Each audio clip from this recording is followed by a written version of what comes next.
May buntag sa tanan. Gidalaan kong kamunggay sa akong silingan. Oh, nya. Shout out sa akong mga silingan no, mga buutan kaayo diri dapita nga side. Kay gidalaan ko nila og gitagaan ko kuan. Gitagaan kog ininit og kape. Oh, nahurot na akong kape oh. Oh, pero akong gihatag sa akong niadto ko sa akong auntie kay tagaan kong pudding. Wala na hurot kay dako kaayo. Oh, ana siya. Tapos nindot kaayo paminawo no, nalangayo kag ininit giapilan pa jud og kape. Then kay wala man si auntie as wala may asukar. Shout out di ay sa Mr. Clean Laundry na dito oh.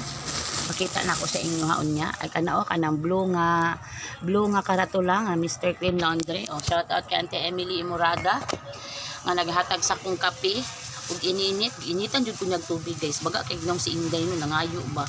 Nangayo kung singgit yung kuti naka ininit, nangayo ko.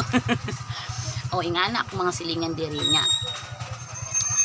Ni ana siya nga day wala may asukar, away problema ti adto ko sa kong auntie kay nagpakambyo man ko sa kalibo ba kay ang binaman mo sa kalibo niya ang gipalit isa ka kilo sayang pug kaayo no gini mo pakambyuhan. Hindi nagpakambyo ko kay ang ihang gipalit kana lapis. Nya na ako talakitok na ko hiniwa ang isda. O lapis ang gipalit sa ako ang isa ka kilo man. Nya sayang kaayo kay pag ingon niya 1,000 isa ka kilo daw. Di dali si Inday di nang samtang nangayo ko og kape sa silingan ug ininit niadto ko sa kong auntie kay nagpakambyo kog sa kalibo niya. Unlimited man dito kay mura magroserihan ang balay sa kong auntie sa kong amo.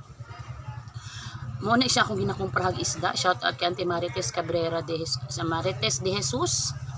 O kay maoy naghatag sa atong pudding rong adlawan mo nang nakakaon si Inday. So solve na kaayo ko no, pwede na dili mamahaw.